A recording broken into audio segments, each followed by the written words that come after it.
Pispidan na nila, nagmut lang mabibigyan ako ko. Kay slice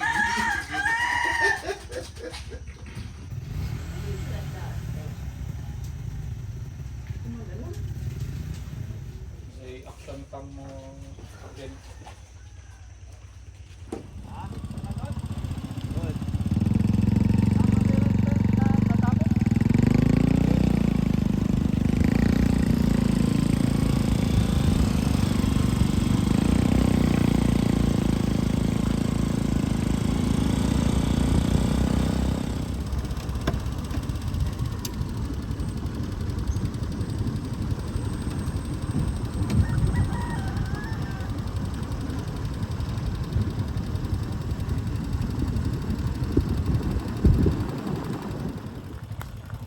Enggak dito Yusa?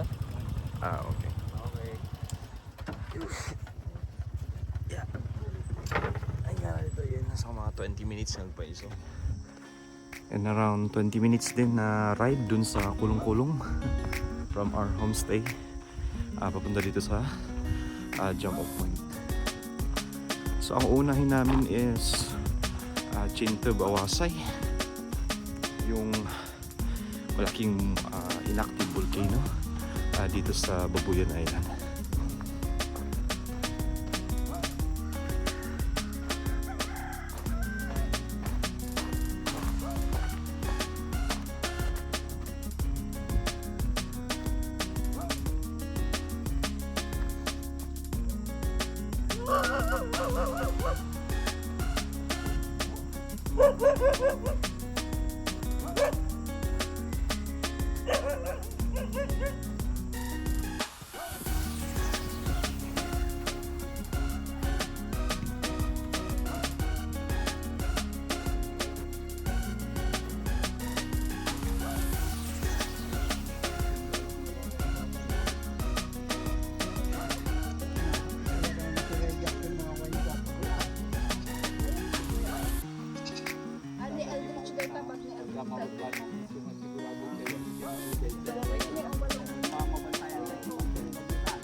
Diyos kung managayat na mami, apo Diyos, antoy kami nagyaman kung kay pilating na bigat, agyaman kami, pipinayin bag mo, urete, ado dagiti pagkukurangan ni, siya ayat sa kada kami. Apo Diyos, ikangal daw, ikal kami, diag tunggal may sa kada kami, ayuan makampadi ipagnan mi, siya dayon nakamti disgrasya, kastamat Apo Diyos, ten mo, ti nananay ko yung apigsami, tapos ikangal daw kat, malpas ni, dahil panggot ni nga, ipan dagiti kakapsat ni nga panagpasya ijay bantay Apo Diyos namnamaan ni ti tulong mo kada kami sa daw tinagan sa ako may daw at dagitoy amen.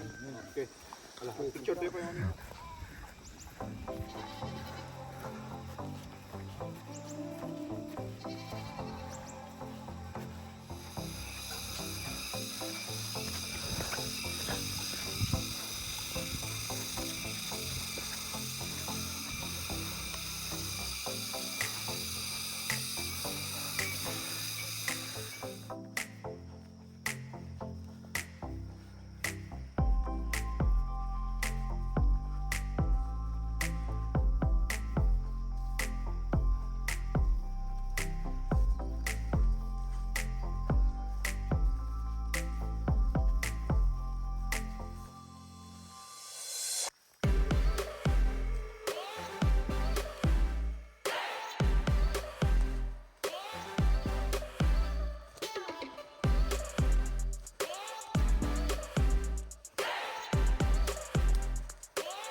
First 30 minutes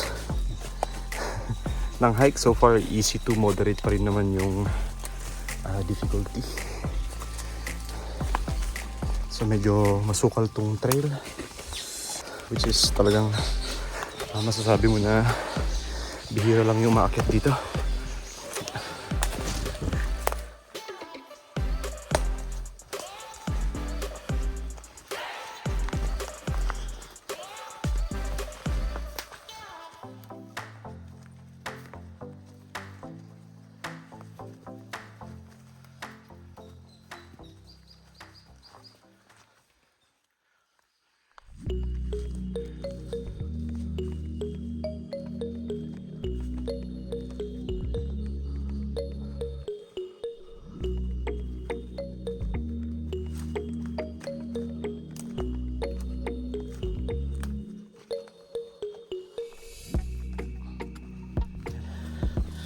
So hindi pala puro paakyat dito.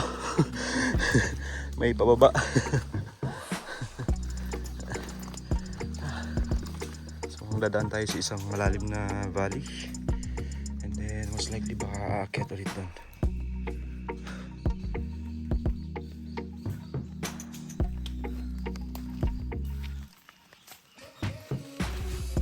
And medyo mainit. So isang mapapansin natin dito sa trail is napakaraming ratan. So alam naman natin yung ratan matinik yan, kaya ingat tayo na mahawakan. For sure mapupunan ng tinik yung kamay natin.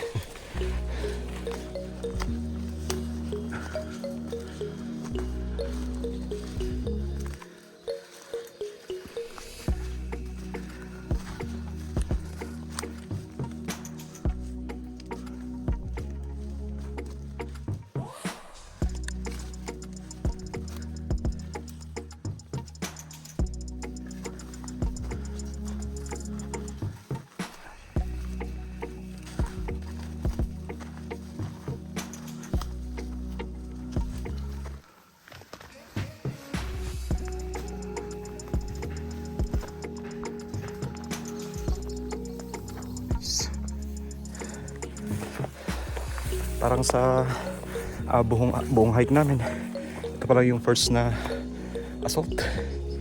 Ayan. Ayan. JP pa pala? Okay. So mukhang medyo malayo pa yung pupuntahan namin. Again, yung dito sa baba, enclosed kasi na forest yung trail. Though shaded, yun, walang hangin kaya mainit.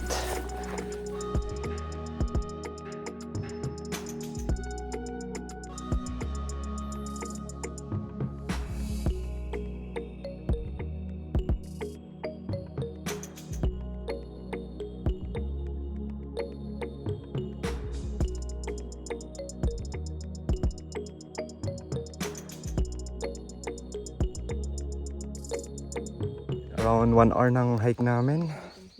So hindi ko na makita kung saan tayo nag-start. So most likely basta doon sa baba. Nararating natin yung open area na to. And then most likely doon yung pupuntahan natin. So parang estimate ko siguro mga 1 oras pa yan. Yeah, so far again, easy to moderate lang yung trail.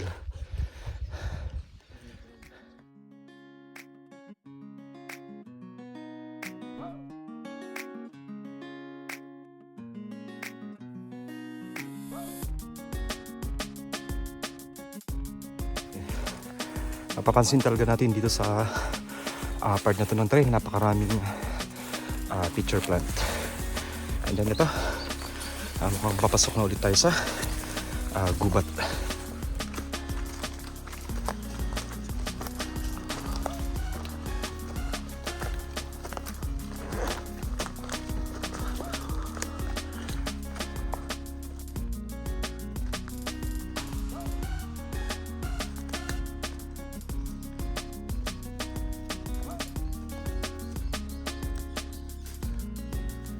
Plant. Yung local name daw ng pitcher plant dito ay batbatidol. Parang katunog nun nung pinanggagamot sa sore throat.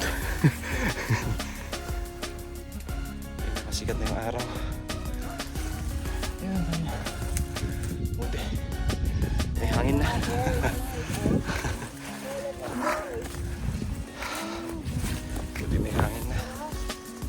like dun sa baba kanina. At around 30 minutes galing dun sa open area kung saan tayo unang nagpahinga kanina. Inalabas na tayo ng forest.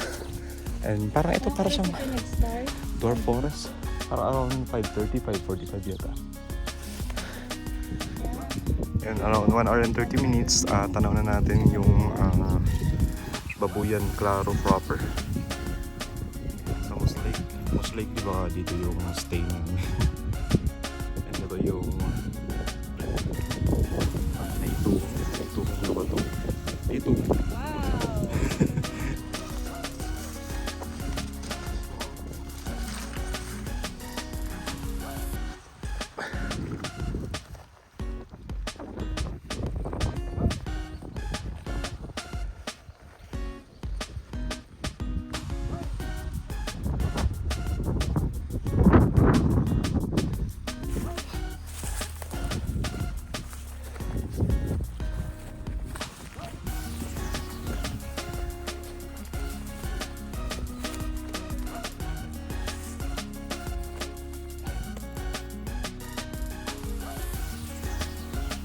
Tayo yung nag-stop kanina.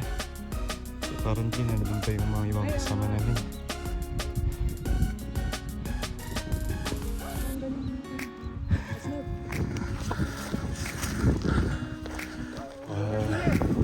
So ito yung crater. Crater na yung ang lalim nun ah. This is the crater? Ayan. Yan. So welcome sa crater ng Chinto Bawasay.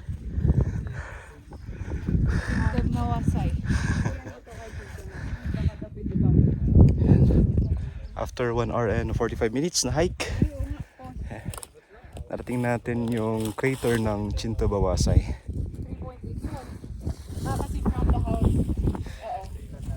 Amazing, nasa ibabaw tayo ng isang inactive volcano.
So nandito tayo sa highest point ng crater. So pero as you can see dito sa east side, meron pa tayong mas malaking crater supposedly. Pero sabi ng mga guide, hindi raw sila nagdadala ng bisita doon. And also dito sa highest point ng first crater, tanaw natin ngayon yung napakagandang Pukis. Yun yung local name ng Spit Volcano.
pababa na kami dun from the highest point ng first crater.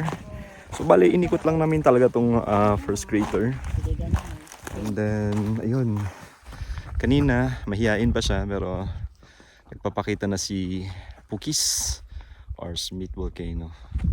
And again, ito yung main crater and dun kami sa kabila nanggaling. Yan, may mga kasama kami doon. Yan, so sulit na sulit yung napakahabang biyahe. Parang around 5 hours from Claveria to Calayan or Calayan Island. And around another 5 hours from Calayan hanggang dito sa Babuyan Island.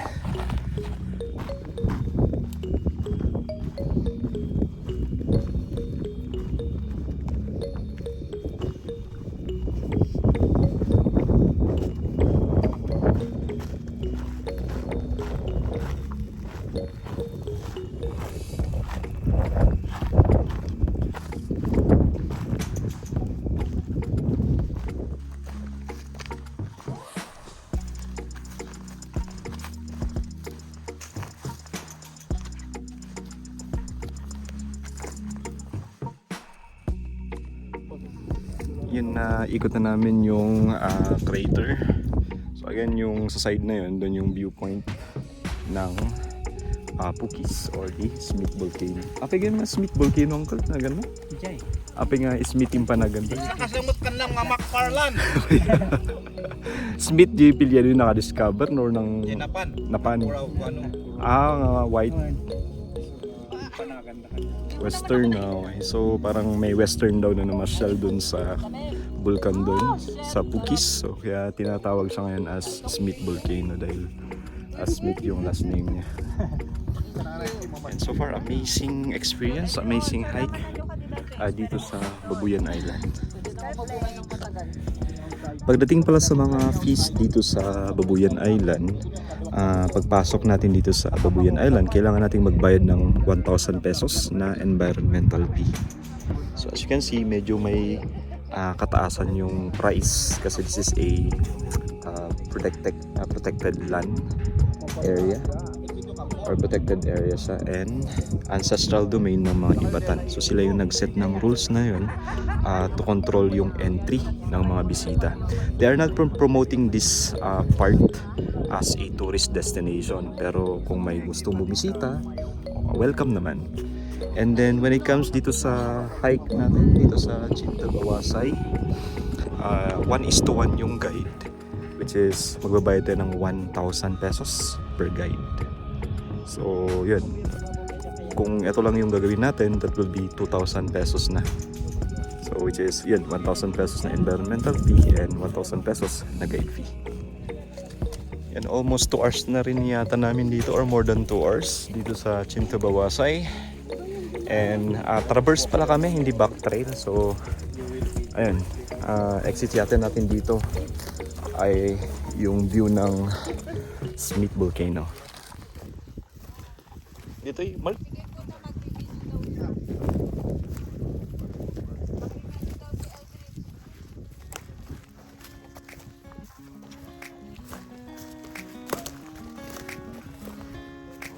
Gandang exit naman nito.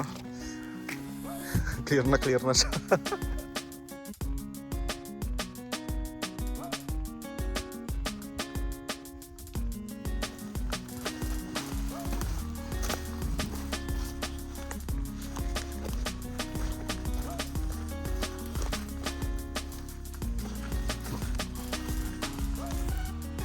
Nakaka-amaze naman itong exit trail namin.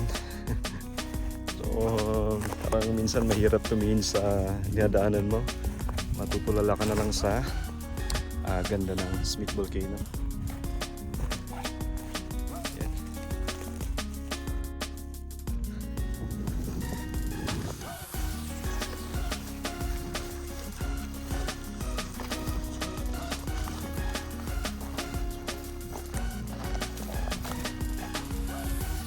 And around 30 minutes from the crater, medyo narating na natin yung semi-flat area.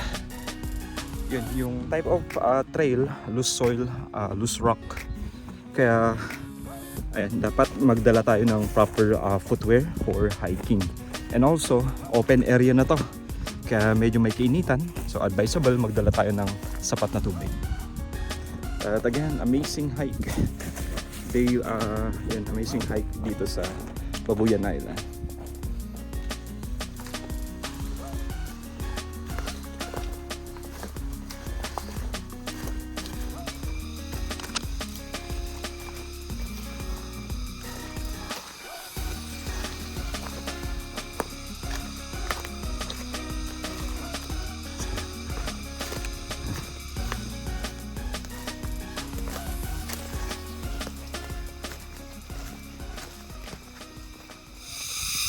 And bala, inabot na kami ng 1.5 hour bago makababa galing dun sa crater. So parang yung trail pala is circuit trail. So akala ko traverse kanina. So may pagbaba namin, dudugtong lang dun sa trail na kung saan kami dumaan kanina nung paakyat. And again, ito yung century tree na nadaanan namin kanina.